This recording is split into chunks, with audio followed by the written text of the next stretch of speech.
than what used to happen. Because what we're human beings. Our natural inclination is map what you see against what you already know. Right? It's not true. The world doesn't work that way. The world works in a much more complex way. In the way it unfolds, opportunities show up that you never saw coming, and it's only obvious after the fact, right? Which is why, and here's where I find that the arrogance of it hilariously easy to spot, which is that every single person these days who is engaged in what we call presentism, the idea that I'm going to judge George Washington because he owned slaves. Oh yeah, right? I'm like, listen, you probably can't do 2 push-ups, right? And you live in your mom's basement, and you think you're so incredibly smart that for the vast majority of human history that nobody's thought what you just thought. And the right. reason you think what you think is not because you're a genius, it's because that's what's been built around you, right? You're living in that water that's been cleaned and filtered, and you think all water should have been cleaned and filtered. Meanwhile, Yes.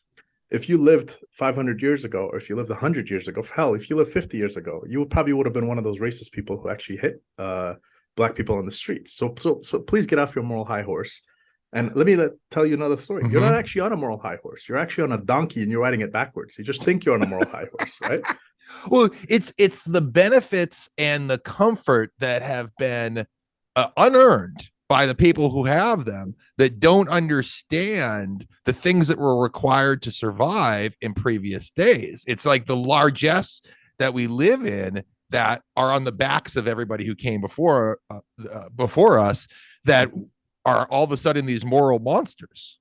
Yeah, that's hilarious because, like I said to you, think about we discussed earlier with regards to how many grandparents and nth generation grandparents you had to have just to be born.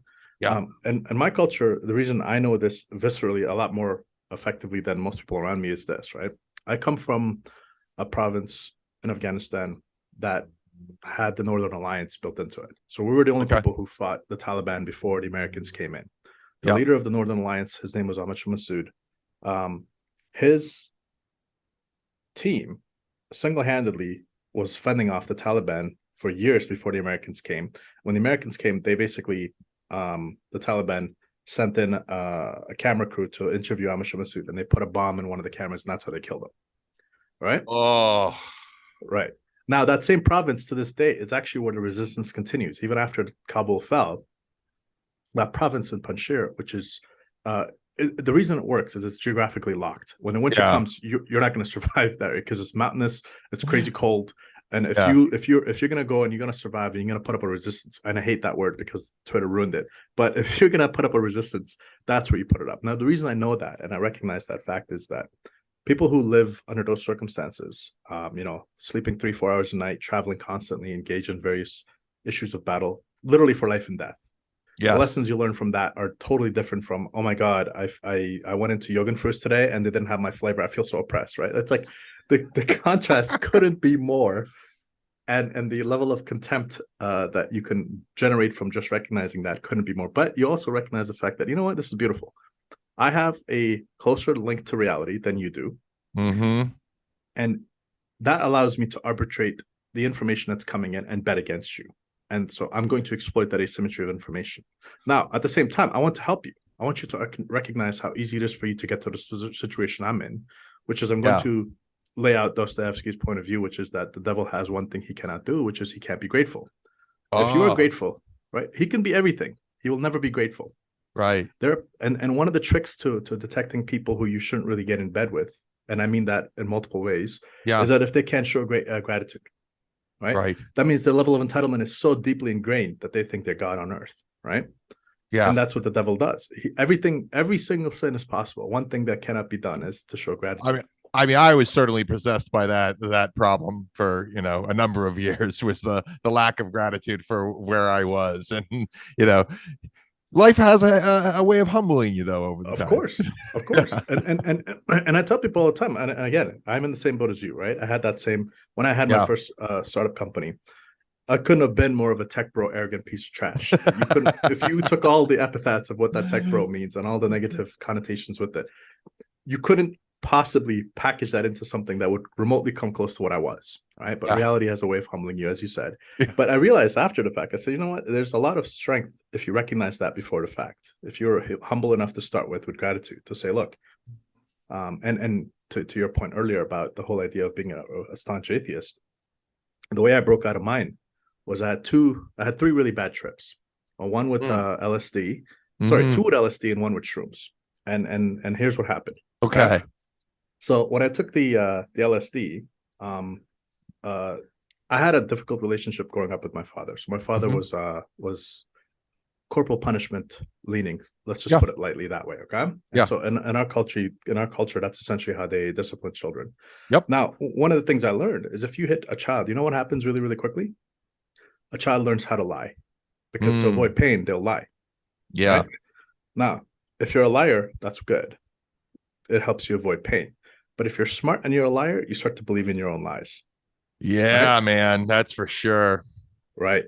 So I took the LSD trip, and I did it not because I know I'm interested in drugs or whatever. I was like, I just need that shamanic experience because I keep reading about this stuff. I Hmm. need to know what that's all about. So I took the largest dose I could get, and I just wanted one trip. I was like, I'm not interested in doing this multiple times. I just want to do it one time. So I took all I had, and I took one shot at it, and I quote unquote had that out of body experience. And to most people, that could be like another delusion of your ego. Sure, absolutely. But here's a lesson I drew from that. The lesson I drew from that was I had a conversation with the universe, so to speak. And the universe said, every time you tell a lie, it's like you're swiping your credit card to the universe. We'll let you do it. No problem. Just remember when the bill comes due that you're going to have to pay it. Hmm. So the lies you're telling eventually saturate your own soul to the point where you can't even see the truth anymore because you Yeah. believe in your own nonsense too much. As an entrepreneur, but part of being a salesman, and I always tell, me and Mike Driver, we have this conversation all the time. There's very little difference between a salesman and a con man. Yeah. The only difference is one doesn't do it to take advantage of you. He could, Right. he just doesn't do it. So I took that bad LSD trip and I saw the ledger for all my lies. And I said, okay, I got to get off this path, right? This is not working for me. I can't pay this off if I continue down this road. So I walked away from that and I was shaken to my atheist core, so to speak. And I said, okay, that was one bad trip. So, listening to Terrence McKenna, listening to Sam Harris and all these other guys, I said, okay, let's try the shrooms approach. So I took the magic mushroom trip. And that one was about being lazy. And Mm. what it did was it took me to the door path of hell, right at the doorstep. And what I Mm. saw there was this, right? So what I saw there was the very moment before my parents die, like their last breath. And they look at me and they say, look what we left for you and look what you've done with it because you were lazy. Mm. Right. So as they're walking into hell and I'm standing at the gate and I'm like, okay, we had a castle. Wow. They left that for me. And I've been so lazy and I've been so ungrateful for what I've been doing with my life here. This is the second lesson I had to learn. I Right. had So a very similar mushroom trip, man. it's, That's crazy. it shakes you, right? All of a sudden Yeah. you're like, okay, Yeah, for okay. sure. Okay, so that was two. Was there a third? So the third one was so I took LSD and it brought me to heaven, right? So it let me see the quote unquote heaven, whatever you want to call it. Now again, I always tell people this: don't do it. As much as it helped me, I wouldn't recommend it to anybody because Sure. here's the difference: you don't know how it's going to impact you after the fact, right? Yeah. You can have serious PTSD. You can actually lose your mind. So it's stuff you really don't want to go. It's sacred territory. You don't want to just saunter in there like you're on vacation I in North agree. Korea, right? Yeah. You will get captured by the You're going North to encounter Koreans. demons. Yes, and they're going to be you.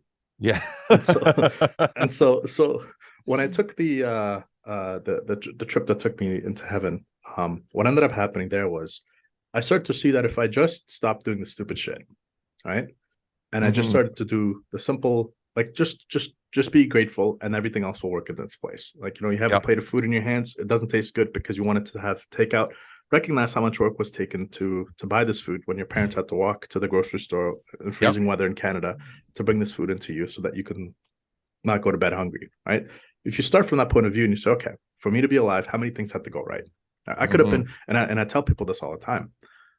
I could have, if I stayed back home, I could have been the leader of the Taliban. That's the kind of mental mindset I have, which is I could have sold these people the idea that, hey, listen, direct me as leader.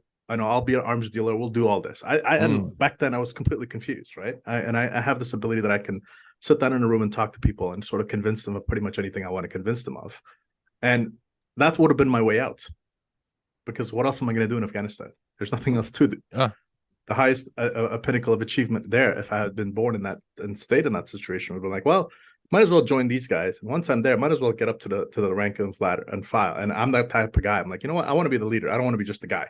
Yeah. Right. So I'm grateful for my parents that they took me out of that situation, that I was able to be exposed to the works of Nietzsche and Dawkins and Hitchens and Jordan Peterson and Nassif Taleb and Steve Jobs and all these other people, and reading poetry, and that would have never been an opportunity had I stayed there. And so that gratitude is where you start. That's your superpower now. So you're like, okay, with gratitude, I get to stay closer to reality, which gives me a shorter feedback loop into my mistakes, which means I can iterate faster than the guy next to me, which means I can get there a lot quicker to build my city of God, right? That 6-day week work, what we're talking about, right? So all these things sort of tie together. But also more importantly is if your feedback loop to reality is a lot closer. And I'm not saying I have the perfect feedback to reality. I'm sure it's massively distorted relative to what it actually is. But I could detect patterns. And the most obvious pattern being, hey, lockdowns, BLM riot, it's all good. No, sorry, that doesn't work for me, right? So those type of things start from gratitude. Yeah, come from a country where you can't go anywhere to a country where they tell you your greatest power is that you're a sovereign individual, but now we need you to stay home. Yeah, I feel like you and I are kindred souls in many ways, and one of the things that what you just said reminds me of, like, is I have